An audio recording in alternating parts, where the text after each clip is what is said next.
seja muito bem-vindo a mais um GYC Talks, muito mais que um bate-papo, um encontro com a verdade. E devo dizer que o bate-papo de hoje eu tô super animada, porque o tema é extremamente importante e o nosso convidado, pastor Manolo Damasio. Pastor, que prazer ter você com a gente. Obrigada. Uma alegria poder estar aqui com vocês, uma alegria. Obrigada. E eu também, o Acácio está aqui participando com a gente. Então, Acácio, também, obrigada por ter topado o convite. Obrigado pelo convite, Elisa. E você que está acompanhando a gente, não esquece de compartilhar, porque coisa boa deve ser compartilhada desde já. Vai ser muito bom o vídeo, então compartilha para todos os seus amigos poderem ter essa oportunidade de estar aqui com a gente também. E um detalhe importante, a minha camiseta está entregando muita coisa e não é por acaso. É uma mensagem subliminar especial e importante para você. A gente está no Congresso da GYC Brasil 2025 e aqui são momentos muito especiais. Se você ainda não foi no Congresso da GYC, anota aí no seu coração para você participar na próxima vez e também assiste todas as plenárias, que inclusive o nosso convidado principal, palestrante principal das noites de plenárias foi o pastor Manolo Damasio e foi uma bênção, tem sido. Então, se você não assistiu, assista aos seminários também, tá bom? Bom, pessoal, antes da gente começar 1000%, vamos pedir a presença de Deus. Acácio, você ora, por favor? Claro, vamos orar. Senhor nosso Deus, nosso bom Pai, louvamos, Pai, o Teu nome pela bênção que é de estarmos juntos, falando, Pai, da Tua palavra, das Tuas verdades. Pedimos a Ti, Pai, que essa conversa aqui seja edificante para nós, para quem assiste futuramente também. Nos dê, Pai, o Teu Espírito, que possamos falar tudo que vem de Ti. Em nome de Jesus, amém. Amém. Hoje o nosso tema é super especial, identidade do remanescente. São dias muito importantes que temos vivido, e a gente vai comentar um pouquinho sobre isso. Mas se porventura, em algum momento, você falou assim, nossa, eu quero conhecer mais sobre o pastor Manolo Damasio, ou você caiu aqui de paraquedas e você ainda não conhece, essa é a oportunidade. Pastor, você pode se apresentar um pouquinho pra gente, por favor? Claro. Eu me chamo Manolo, sou marido da Giane, pai do Noah e do Otto. Tenho servido a igreja como pastor há 20 anos já. Já vivi em 3 continentes diferentes, diversas funções, tenho atuado na igreja, mas atualmente sirvo a igreja brasileira em Dallas, no Texas. Já faz um tempinho já que eu estou com eles lá e para mim é um prazer estar aqui com vocês e estar participando aqui do GYC Brasil. Muito obrigada, viu, pastor? Então, olha, assiste tudo que está acontecendo por aqui e fica aqui com a gente até o final, que vai ser muito bom, né, Acácio? Com certeza. E o que a gente tem para contar, para conversar com o pastor? Vamos nessa que eu tô animada. Bom, como ela falou, né, deu um spoiler aí, uma mensagem subliminar. Nós estamos aqui falando sobre remanescente, sobre identidade remanescente. E, pastor, eu quero fazer para você algumas perguntas, tá bom? E a primeira é, eu sei que a Bíblia traz para nós um panorama de remanescente, né? Tanto escatológico como histórico, mas na visão do Senhor, o que significa fazer parte desse povo tão especial que Deus é um privilégio, né? O que é ser parte do remanescente? Privilégio, responsabilidade? Fala um pouquinho para nós. Sim, ele é um tema, como outros na Bíblia,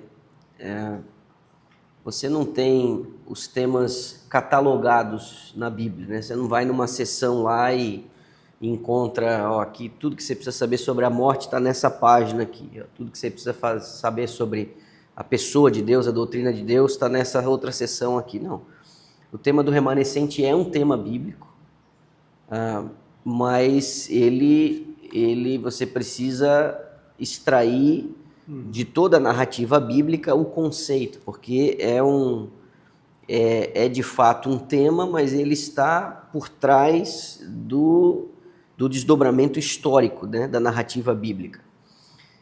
Essencialmente, a própria raiz da palavra e o conceito elementar é que existe uma parte de um todo que é separado, né? Isso a gente vê desde o início. Há uma distinção com a entrada do pecado, uma distinção entre aqueles que escolhem voluntariamente fazer a vontade de Deus e aqueles que ou não sabem, ignoram, ou voluntariamente também dizem não. E o conceito do remanescente é Deus separando uma parte do todo, mas no fim é em favor do próprio todo, né? Então, quando Deus diz a Noé, eu vou precisar resetar aqui a história, né? Ele deu uma chance, um anúncio foi feito e um convite foi feito, um apelo foi feito, Mas acabou que Noé tornou-se remanescente porque ele foi o único que optou em aceitar. Então ele acaba se tornando um remanescente dentro de todo um contexto, né, civilizatório, né? Toda a humanidade, ele e sua família formaram esse primeiro resto que sobrou do projeto inicial. Aí depois Deus vai afunilando as coisas, né? Ele faz um chamado pessoal a Abraão, mas não é como se Deus dissesse assim: Abraão, é o seguinte, eu escolhi gostar de você e não estou interessado no resto. Não. O conceito do remanescente já ligado à eleição de Abraão indica que Deus está interessado em todo mundo. Mas para ele poder atuar em favor de todo mundo, ele separa um grupo para poder usar para alcançar todo mundo.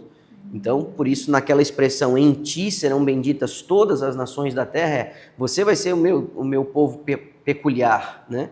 A minha nação, mas é porque eu quero abençoar todo mundo.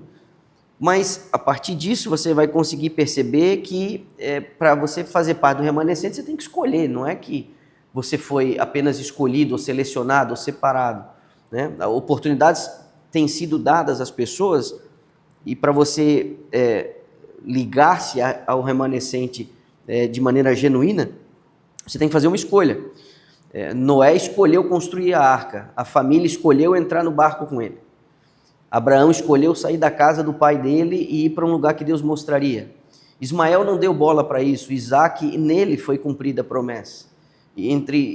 Depois você teve Esaú e Jacó. Esaú não tinha apreciação pela herança patriarcal. Jacó era a coisa que ele mais queria.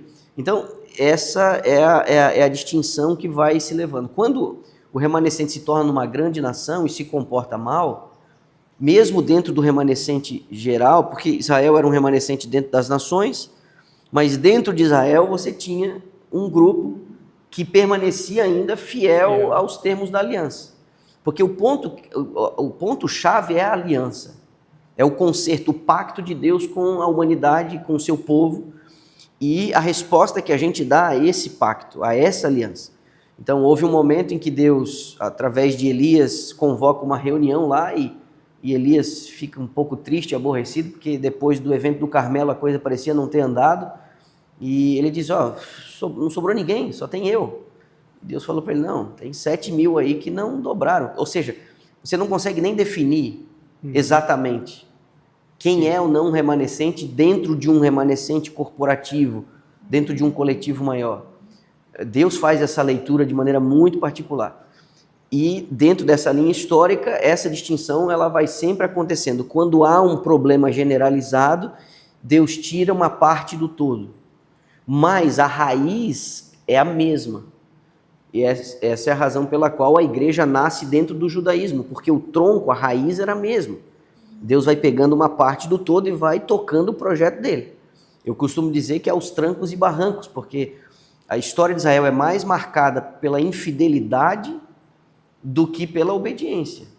Porque a marca distintiva do remanescente é a verdade que ele porta, não necessariamente o testemunho que ele dá. E aqui tem uma grande ironia, né?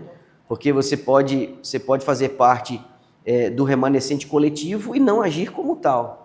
Você pode ser filho de Abraão, como Ismael foi, e você não ter a identidade. Você está ali no bolo, mas você não é. Você é Esaú, você tem o sangue de Abraão, de Isaac, né, de Jacó, né, enfim, né, por ser irmão, mas você não respondeu à altura, né? E aí vem Deus, através da voz profética, né? Os profetas, eles tinham essencialmente uma missão, que era trazer o povo de volta aos termos da aliança. Basicamente, o que o profeta fazia? Ele acionava as cláusulas do contrato. Sabe quando a gente faz um contrato e aí direitos e obrigações, aquelas letrinhas miudinhas lá? Então, Deus deixou muito claro quais eram os direitos e obrigações, o que ele daria e o que ele exigiria. Então, quando o povo se desviava demais, sempre foi assim. A voz profética vinha para dizer: estou acionando essa cláusula aqui. Às vezes não chovia, às vezes vinha a interferência de uma nação vizinha entrando nas fronteiras, até os aspectos mais complexos da quebra do contrato, que foi o exílio babilônico e a destruição de Jerusalém, aquela coisa toda, né? Tem um ponto, pastor, que você comentou que eu achei muito interessante. A questão de que o que a gente vai fazer com a luz que a gente recebeu. Isso pegou muito para mim, eu anotei, eu achei maravilhoso. E aí o que é interessante? Escolher, mas agir. Porque você escolher, mas não tomar uma posição assim pela ação, também não adianta de nada, né?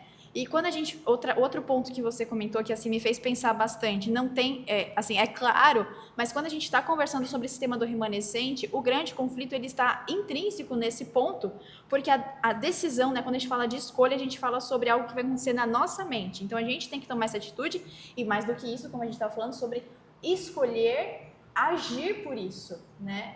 Porque a gente, até nas plenárias que o senhor comentou, fica a dica ao pessoal, a questão de não só saber por saber, porque a gente pode se tornar legalista, mas saber e, assim, realmente agir de uma forma que seja alinhada e coerente com o que a gente recebeu, né? Porque você, ok, eu decido, eu quero ser remanescente, só que a minha vida não está coerente, também não adianta, né? É muito semelhante ao que aconteceu ao pé do Sinai, porque eles tiveram um primeiro dia ali com Deus.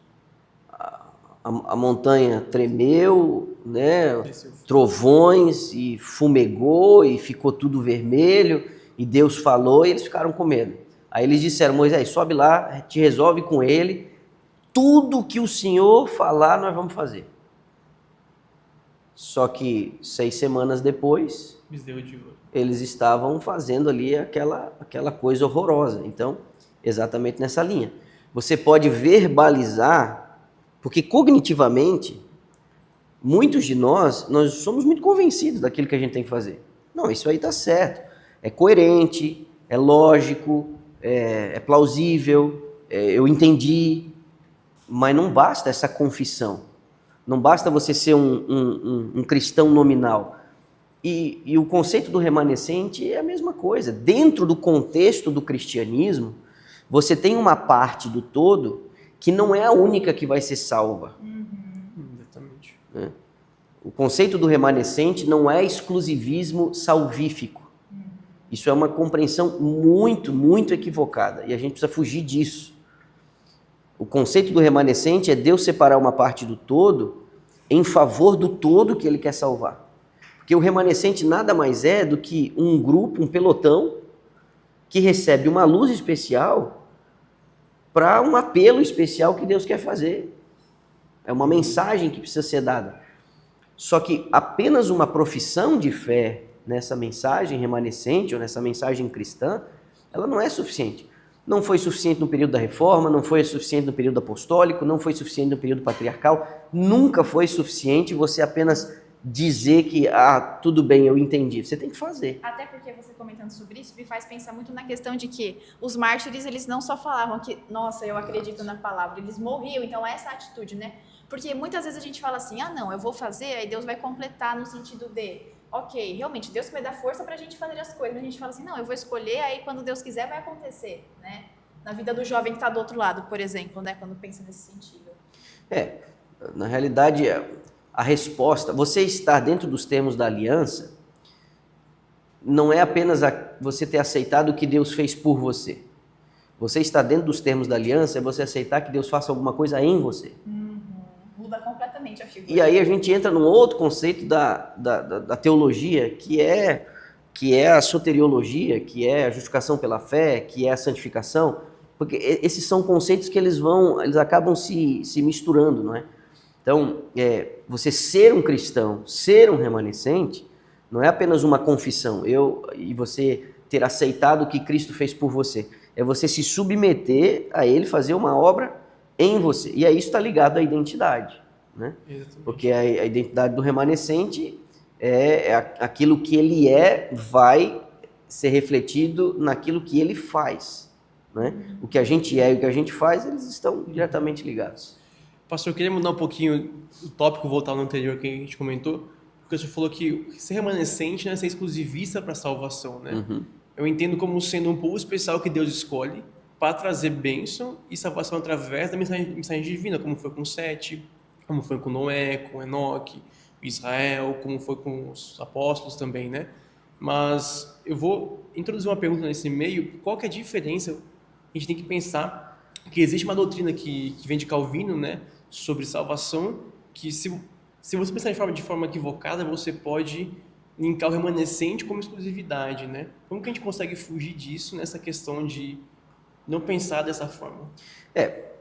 Primeira coisa é a gente compreender o que aconteceu com Israel, né? Num primeiro momento eles flertavam com a vizinhança, absorvendo os conceitos e fazendo aquele sincretismo, né? Eles sempre foram muito vulneráveis à cultura dominante. Como eles quebraram a cara e foram parar no cativeiro, no retorno, eles foram a outro extremo. Se o nosso problema foi se misturar, então agora, aí eles construíram um muro. Do ponto de vista missionário, eles se tornaram praticamente inúteis. Porque havia barreiras, uma série de exigências, e de fato eles entendiam que a salvação era uma coisa exclusiva deles, né? E que as outras pessoas, os gentios, as outras raças, tudo era um meio de contaminação, tudo era um meio de afetação. Então havia muitas barreiras para evitar os desvios antigos. Então eles saíram de um extremo que era inaceitável a um outro completamente inútil, né? E se enclausuraram nas suas regras e nas suas tradições, a ponto de a palavra de Deus, inclusive, ser substituída pelas próprias tradições. A Igreja Apostólica vem justamente como uma reforma que o próprio Cristo faz ao sistema que ele instalou. Porque a grande ironia de Cristo ter vindo e ter sido rejeitado pelo remanescente, Cristo é o remanescente por excelência. Ele foi o único que cumpriu as cláusulas do pacto de maneira plena, satisfatória. E aí, só que isso foi tão chocante para um remanescente cegado pelas suas tradições, que eles mataram ele. Mas, dentro do judaísmo, usando a mesma raiz, a Igreja Apostólica ela dá continuidade. Não há um novo projeto. Deus não começou de novo, ele não ignorou o que tinha acontecido. Não. Ler o Novo Testamento é você perceber que eles se viam como parte de um mesmo plano. As mesmas promessas, os mesmos elementos, as mesmas analogias, as mesmas expressões. Ainda que o próprio Novo Testamento tenha sido escrito em grego, todo o pensamento hebraico, toda a estrutura, toda a mentalidade, ela compõe com o Antigo Testamento. Não há nenhum tipo de rompimento. O Adventismo não vê essa dicotomia entre Antigo e Velho Testamento. Há uma linha contínua de um mesmo plano, não é? E Cristo faz esse ajuste de maneira muito emblemático, porque a sua morte e sua ressurreição, as grandes promessas desaguam nisso, e aqui ele ilumina um outro caminho de expansão que dá o poder que deu à Igreja Apostólica no primeiro século, né? Mas a gente conhece a história, há uma corrupção, a igreja lida com vários problemas, mesmo no primeiro século, né? Ela lidou com vários problemas. As cartas de Paulo indicam isso, o que levou à necessidade de uma reforma posterior, e antes da volta de Cristo a gente vai entrar numa outra fase, e o conceito do remanescente ele volta com mais força, porque a escatologia bíblica vai apresentar o remanescente agora dentro de uma característica muito específica, com uma missão muito específica, e graças a Deus, pela profecia, a gente sabe que assim, é a última coisa a ser feita. E de novo, não há exclusivismo salvífico, há apenas uma instrumentalização de uma parte, de um todo que Deus ama e quer salvar. É interessante, né? Porque não tem como desvencilhar o remanescente também da missão de evangelismo, né? Isso é a consequência de você entender quem você é, né? Então essa é uma grande responsabilidade. E pensando nessa questão, né, do momento tão importante que a gente vive, como você mesmo comentou, né, que antecede a volta de Jesus, como lidar com essa mega responsabilidade que a gente tem? E quando a gente se dá conta da nossa fragilidade, tanto assim pessoalmente como uma comunidade assim, Porque quando você se depara dessa missão que Deus confiou, que é algo gigantesco, aí você olha para a nossa fragilidade como seres humanos e muito, né, provavelmente esse gap assim do que seria o ideal e a gente, como que fica tudo isso?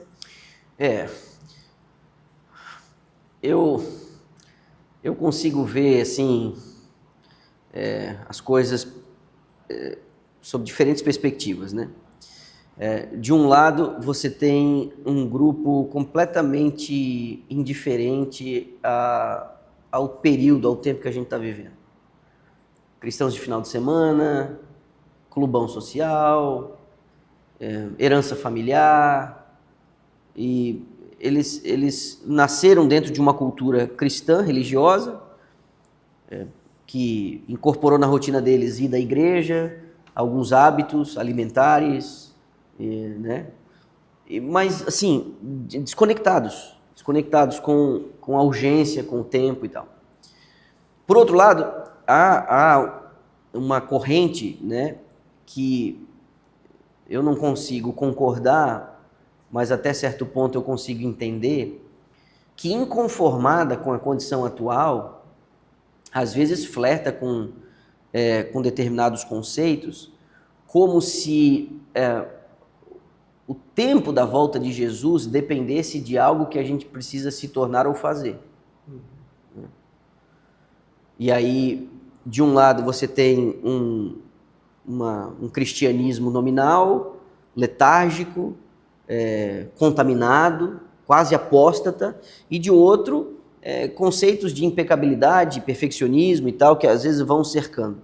Nenhuma das duas coisas nos interessa, porque elas estão equivocadas na sua essência. O ponto é que a minha vida, embora imperfeita, precisa ser uma vida fiel. Embora afetado essencialmente pelo pecado, porque minha natureza é corrupta, a graça de Deus ela vai operando em mim, não apenas por mim, mas em mim, a cada passo do processo. E a missão da igreja, ela é uma evidência de onde estão os meus, onde está o meu propósito e quais são os meus reais valores. Porque uma vida não centrada em si mesmo é uma vida em semelhança com Cristo. E uma característica do remanescente final é essa semelhança com Cristo que é buscada, não é? Sim. Agora, nós vivemos num contexto muito hostil. Se você quiser fazer a coisa certa, você, mesmo dentro dos teus ambientes mais íntimos, você vai encontrar resistência, não é? Verdade. Mas também não há novidade nisso, né? Então, Acabe teve a audácia de acusar Elias de ser um perturbador, não é? Os hábitos de oração de Jesus na madrugada foram considerados pelos seus familiares como se ele estivesse fora de si, não é? Os seus milagres foram questionados pelo poder de quem ele fazia aquilo. Então, é muito complexo, mas não há novidade nisso. As pressões que a gente acaba enfrentando para fazer a coisa certa, analisando a narrativa bíblica, você vai perceber que esse é o padrão. Por quê? Porque quando você decide fazer a coisa certa, você vai atrair uma oposição dentro de um contexto espiritual. Uhum. E o mundo espiritual, ele vai se convulsionar a partir de alguém que, embora imperfeito, é dependente de Deus a cada passo. Então, ao olharmos para o remanescente escatológico, nós percebemos que, pela descrição de João, ele sabe que ele tem pouco tempo lhe resta, já não é mais outorgado a ele o acesso à corte celestial. Com a morte de Cristo, o príncipe desse mundo foi julgado, ele já não é mais o representante legal do planeta, ele está com as horas contadas. Então, o Apocalipse apresenta este inimigo, consciente que o seu destino já foi selado e ele foi desmascarado como mentiroso. Ele se volta agora contra um grupo que Deus separou do todo, uma parte, para pregar a última mensagem. Então, essa ira do dragão se volta especificamente para os restantes da descendência da mulher. E esse restante da descendência da mulher teimosamente continua guardando os mandamentos de Deus, contando com o auxílio do testemunho de Jesus, que é a voz profética, não é? Então, é nesse contexto difícil, hostil, que nós somos chamados a viver e alinhar a nossa vida. Então, na guarda dos mandamentos e sob o conselho da voz profética, nós nos alinhamos aos termos do concerto, aos termos do pacto, não é? E esse é o trilho para que a gente possa seguir. Agora, esse grupo, ele não apenas obedece e conta com os conselhos, ele proclama. Porque o grupo que é descrito em 12 e 17 é o mesmo grupo que vai proclamar 14, 6 a 11. É a voz dos 3 anjos. E do quarto, do alto clamor de Apocalipse 18. É sob o anúncio deste remanescente que o planeta receberá a última advertência e o último convite, antes do fechamento da porta da graça e o retorno de Cristo. Ou seja, a grande necessidade do remanescente final é a proclamação, através do qual Deus vai anunciar. E aí o que a gente vê? A gente vê uma mudança na linguagem de João. Porque enquanto ele se refere ao remanescente como se fosse um punhado de gente, ele vai se referir ao grupo que o remanescente alcança como uma multidão que ninguém pode contar. Ou seja, os salvos, antes da volta de Jesus, que vão ouvir o último convite, a advertência, esse é um número que excede a nossa capacidade de compreensão. É muito maior do que o que nós temos na igreja. Não é? Porque é aí que faz sentido o fato de Jesus ter dito, eu tenho muitas ovelhas, mas eles não estão aqui ainda. E é o que faz sentido quando em Apocalipse diz, sai dela, povo meu. Deus tem um povo. O povo de Deus não é apenas o remanescente. O remanescente é um pelotão de elite para alcançar o povo que está espalhado. E por isso, você entender quem você é, está diretamente ligado ao que você tem que fazer. E também não tem como você falar de algo que você não sabe, né? Senão você vai falar de maçã, mas você vai vender carro. Não tem como, né? Pastor, isso é muito interessante porque nossa identidade a gente recebe do céu, de Deus, através da Bíblia, né, de Jesus, da palavra de Deus. E nós temos muitas mensagens falsas pelo mundo, né? Como é que eu identifico na minha vida se eu estou dando voz a mensagens que não vêm de Deus, que vêm do mundo, que vêm do inimigo, que vêm de ideologias contra a nossa fé, das bestas do Apocalipse 11, 17, 13. Como é que eu identifico isso, essa perda de identidade de Apocalipse 12, 17 e Apocalipse 14? A receita não é complexa, né? Porque existe um filtro. Se eles não falarem segundo a lei, esse é o ponto, esse é o filtro, não é? O filtro são os termos do contrato, os filtros é a revelação bíblica, e os conselhos proféticos, eles vão acabar detalhando qual é o filtro bíblico, não é? O problema é que hoje, né, você tem uma pregação popular que acaba por diluir o evangelho.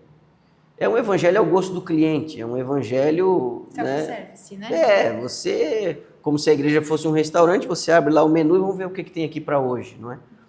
E você não toma decisões em favor da igreja, levando em conta as preferências da igreja. Você toma decisões para os rumos da igreja, levando em conta as necessidades da igreja, não as preferências da igreja. Você não leva em conta nem suas próprias preferências. Eu não posso consultar as minhas preferências, eu não posso consultar as minhas conveniências. Não é assim que se toma decisões. Porque o evangelho quer nos libertar de nós mesmos. Se eu me consultar para saber como vou levar o evangelho, eu já levo um evangelho que já está contaminado. Então, se o evangelho não me ofender de alguma forma, se a régua não for alta, a ponto de eu olhar e dizer assim, como é que eu vou alcançar isso? Então não é o evangelho correto, porque nós estamos muito abaixo do ideal. Mas ainda que eu nunca toque na estrela polar, como alguém um dia disse, eu sei pelo menos a direção para onde que eu estou indo, não é? Então, a proteção contra essas tentativas externas de contaminação continua sendo a mesma que defendeu Cristo no deserto da tentação, a mesma que fez com que os reformadores dissessem, não, ou é pela palavra ou não é, a mesma que fez com que as pessoas dessem sua vida, né, diante de leões ou das fogueiras, é a palavra. Se você me mostrar através da palavra qual é a vontade de Deus, eu vou seguir qual é a vontade de Deus. Não o magistério, não a instituição, não a religião, não o pastorado, não o presbítero, é a palavra. A palavra é a única proteção. Então, se passa pelo crivo da palavra, então está tudo certo. Agora, se não passa, o que eu vou fazer? Sim, e assim, se porventura a gente vê que realmente nós perdemos de alguma maneira essa identidade, é possível restaurar ela? E se sim, como que isso pode ser feito? Porque quando a gente já vê que algo se perdeu, né? Primeiro, identificar isso, eu acho que é algo bem delicado, né? A gente ter uma autoconsciência sobre esse fato. E quando eu tenho, o que eu, ou como pensando num coletivo, é possível fazer para que haja uma restauração dessa identidade? Boa pergunta. De novo, a narrativa bíblica mostra para a gente como que o remanescente, ele era recuperado quando se desviava. Então vamos pensar aqui. As duas mentiras de Abraão o desqualificavam para ser chamado de pai da fé. Abraão, para você conseguir ser chamado de pai da fé, você vai ter que viver à altura desse título. Então é o seguinte, toma o teu filho, teu único filho, aquele a quem amas, e você sobe o Moriá. A restauração da nossa identidade está ligada a uma resposta fiel a um caminho que Deus nos propõe. Jacó, como é que eu vou entregar para você as bênçãos patriarcais, você enrolando todo mundo? Cara, não tem como. Então, na busca pela bênção, ele luta com o anjo. E Deus explora os limites do seu servo, porque assim, agora você tá alinhado ao pacto.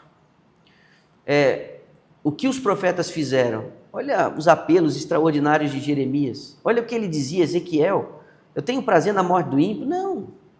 Mas que ele se volte para mim e viva. Ouve, ó casa de Israel. Voltem-se para mim. Vinde, pois, e arrazoemos. Isso tudo são chamados, convites. O profeta Miqueias, olha, eu quero derramar sobre vocês, voltem-se para mim, vou lançar os pecados de vocês na profundeza do abismo. Isso tudo são chamados. Então, lógico que há uma possibilidade de desvio. Nós não cremos que uma vez salvo, salvo para sempre. Nós não cremos na predestinação e nem na eleição. Nós cremos no livre-arbítrio como um elemento básico da relação entre a criatura e Deus, o soberano. Soberanamente, ele disse, você pode escolher. Eu vou resolver o problema do pecado. Nisso você não vai dar pitaco. Eu vou aniquilar raiz e ramos.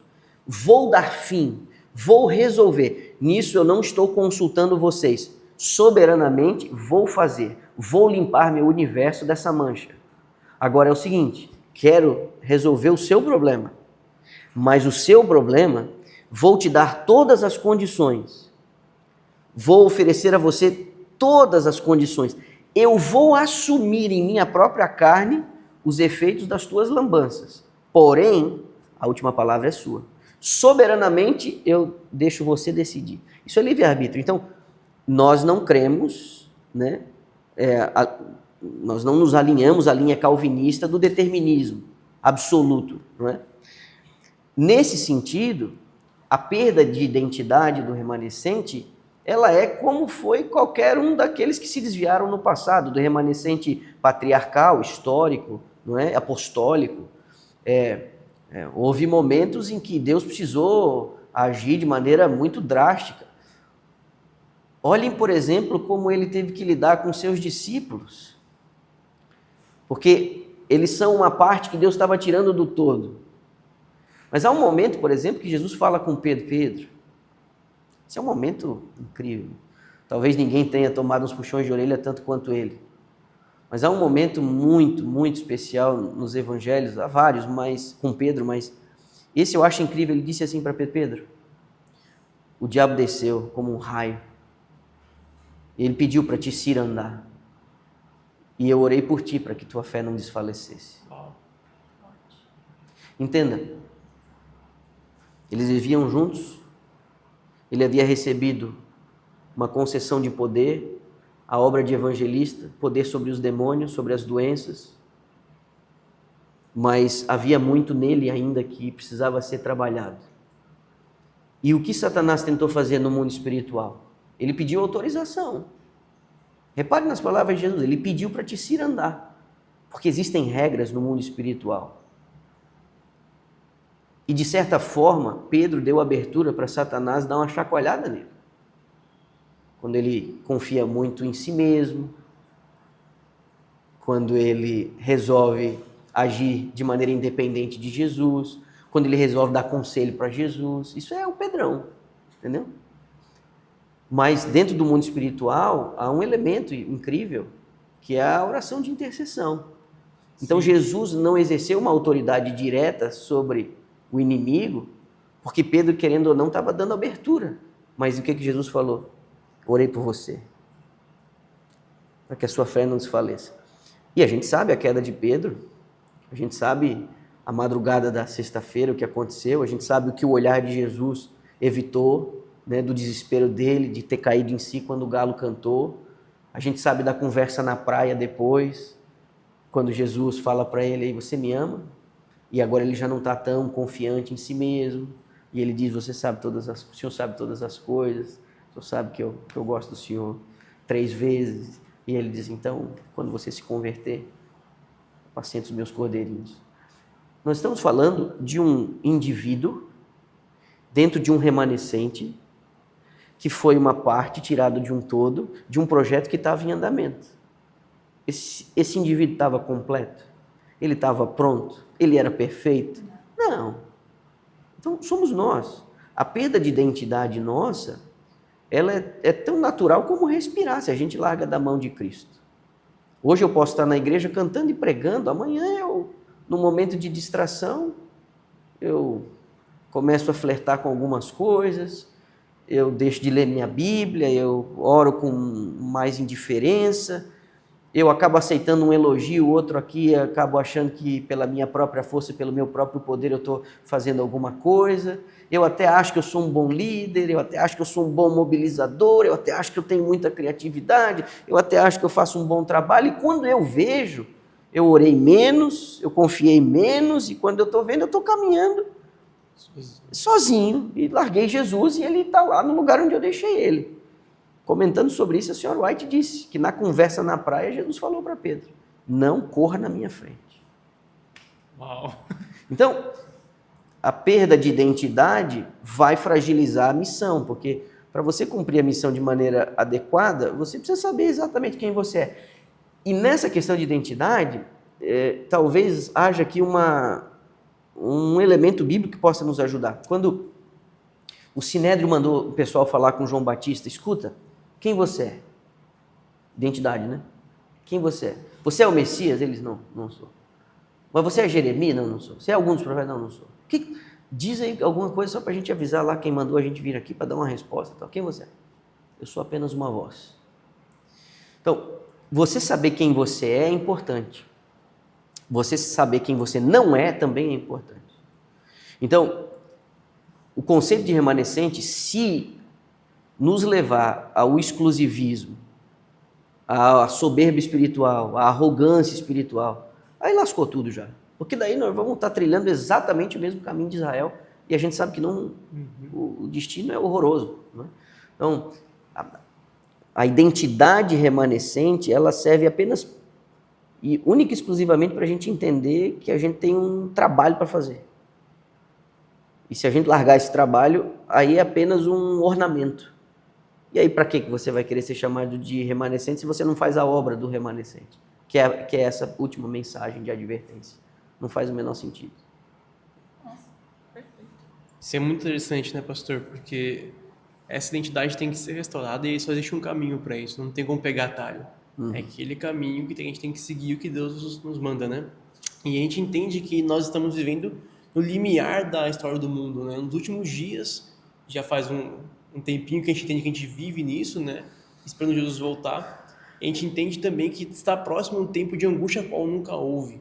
E nós vimos que o Senhor falou que nós temos que ser pessoas qual nunca houve também para ver esse tempo de angústia, né? É uma coisa que Deus vai nos dar um poder para sobreviver a isso, né? Mas como que a gente se prepara para receber aquilo que Deus quer nos dar para poder sobreviver à pressão mental, emocional, espiritual que vai existir nesse tempo de angústia? Numa das plenárias da edição do congresso desse ano, a gente trabalhou sobre o suprimento, né, do remanescente. Sim. Né? E usamos a analogia da água no deserto, não é? Então, a água está para aquele que faz a jornada, como o Espírito está para o cristão que sai do Egito e vai para a terra prometida.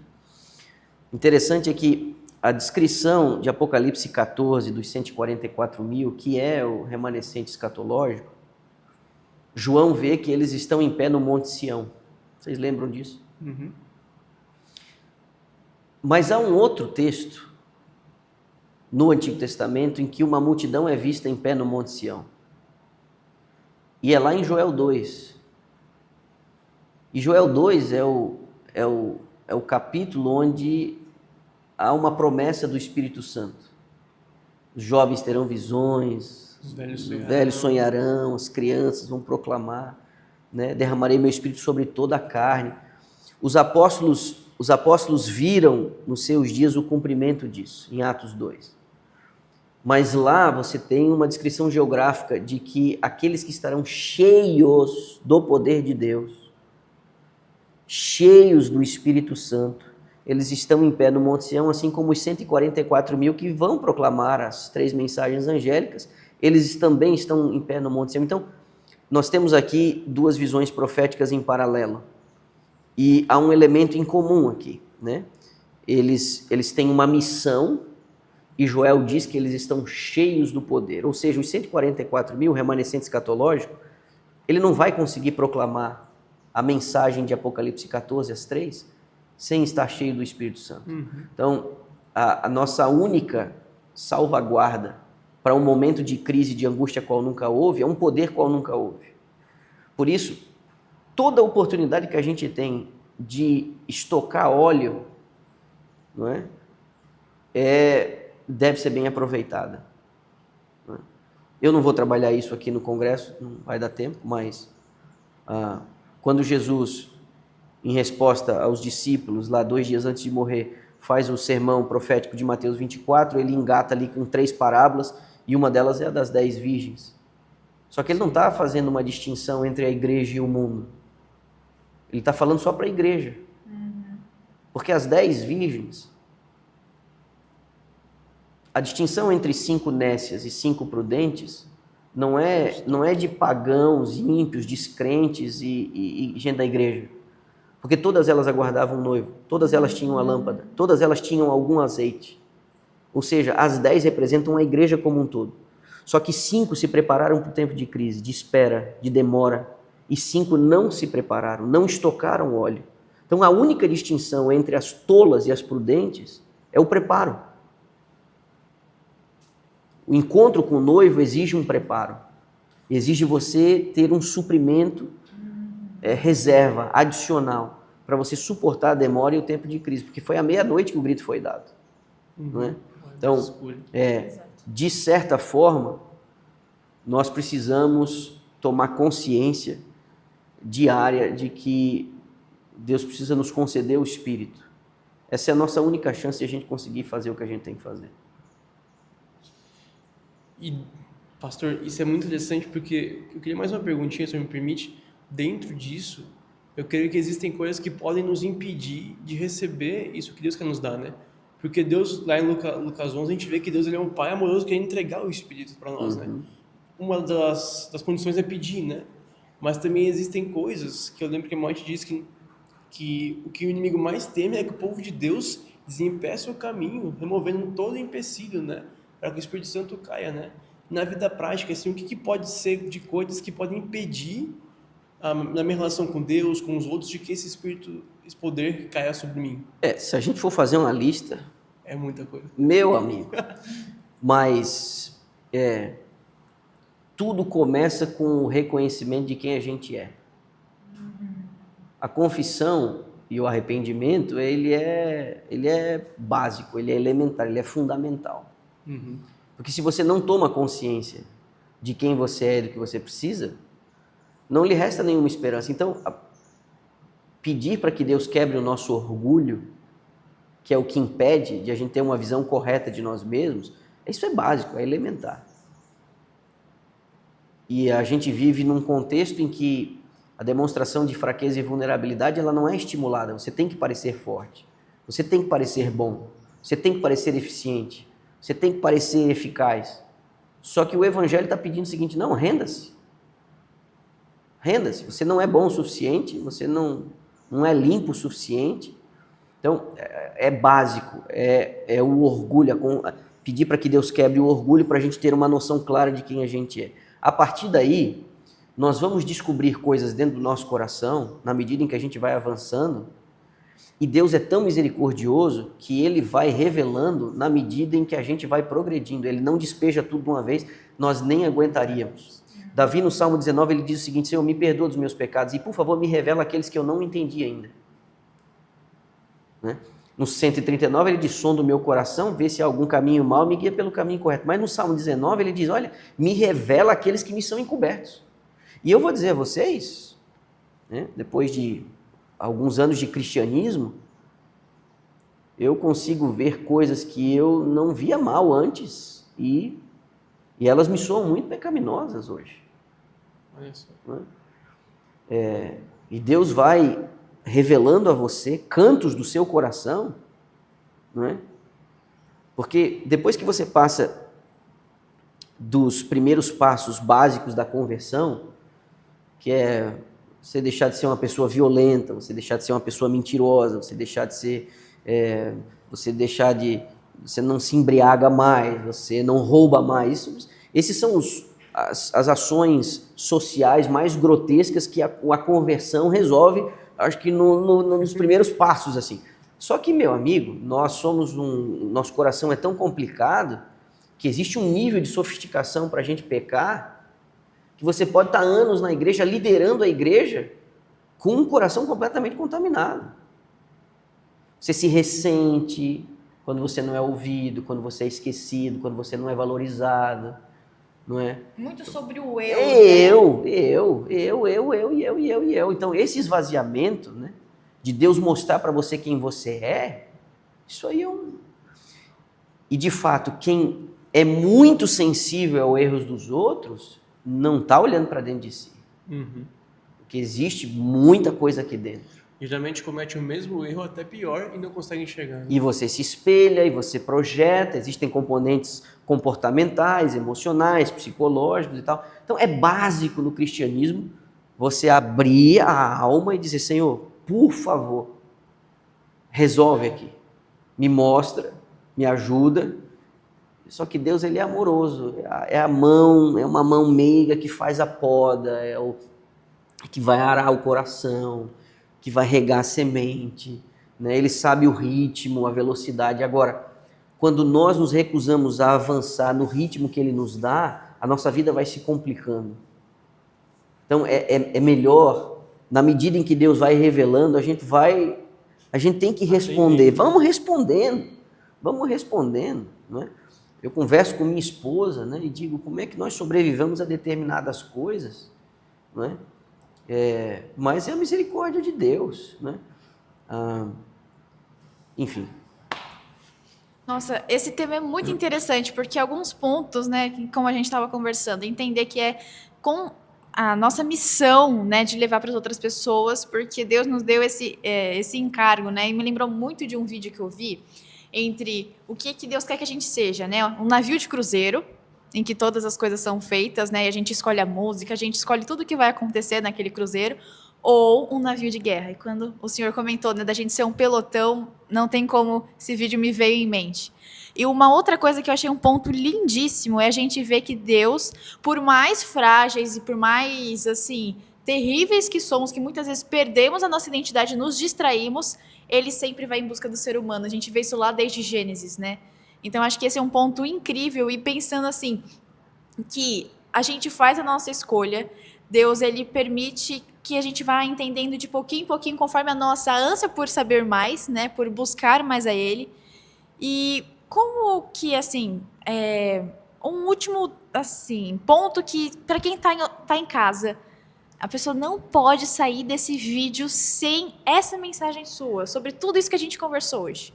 Essencial, assim, demais. Tudo que a gente falou foi bom, foi importante, mas um ponto que é primordial para ela. Eu entendo que a gente precisa aprender a amar a Deus de verdade. Eu acho que a gente não pode ficar tentando negociar a nossa vida cristã a partir de vantagens. A gente não pode tentar encaixar Deus dentro das nossas concepções, dos nossos sonhos. Nós temos que aprender a amar a Deus. Aprender a amar a Deus é entender quem Deus é, e eu acho isso essencial. Eu não tenho como querer morar com alguém e confiar em alguém que eu não tenha aprendido a amar a partir da convivência. Então, além de todos os conceitos religiosos, de toda a motivação missionária, de todos os testemunhos que ouvimos sobre transformações, até das próprias bênçãos que já experimentamos na nossa vida, eu entendo que a coisa mais importante é a gente aprender a amar a Deus de todo o nosso coração, de toda a nossa alma e de todo o nosso entendimento. Assim a gente vai fazer decisões mais inteligentes, sem nenhuma motivação que não seja o amor.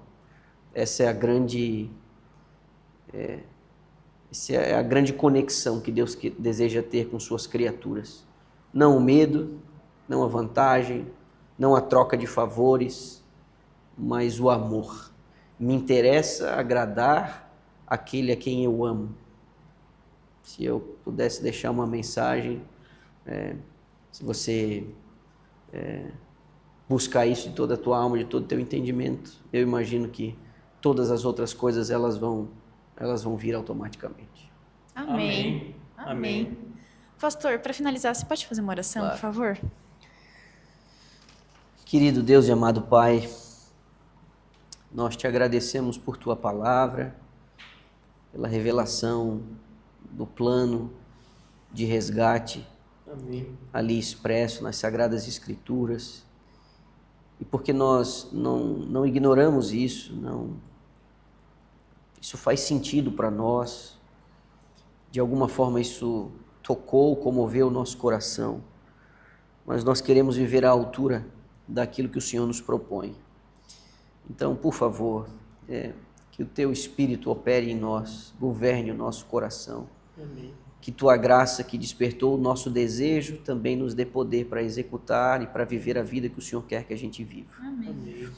Que os vários obreiros espalhados pelo mundo, missionários, voluntários, líderes de igrejas locais, qualquer iniciativa que promova o reino e que anuncie o teu retorno, que cada uma dessas iniciativas e pessoas receba a tua bênção, que essa oração alcance essas pessoas e que estejamos conscientes de nossas responsabilidades pessoais. Dá-nos a tua paz, que ao assistirem este vídeo, essa bênção alcance cada espectador, eu te peço em nome de Jesus. Amém. Amém. Amém. Pastor, mais uma vez, muito obrigada por ter aceito o convite, viu? A Cássio, muito obrigada também, viu? Um prazer. E você que acompanhou a gente até aqui, não esquece de compartilhar esse vídeo, porque coisa boa deve ser compartilhada. Compartilha para que mais amigos seus possam aprender mais sobre esse tema tão importante. E que a gente nunca se esqueça que o remanescente, muito mais do que ter a luz, a gente conhece o Deus que deu essa luz pra gente. E se ainda não, Deus te chama hoje para conhecer essa verdade. Conhecer verdadeiramente a Ele. GYC Talks, muito mais que um bate-papo, um encontro com a verdade. A gente se vê no próximo vídeo. Até mais.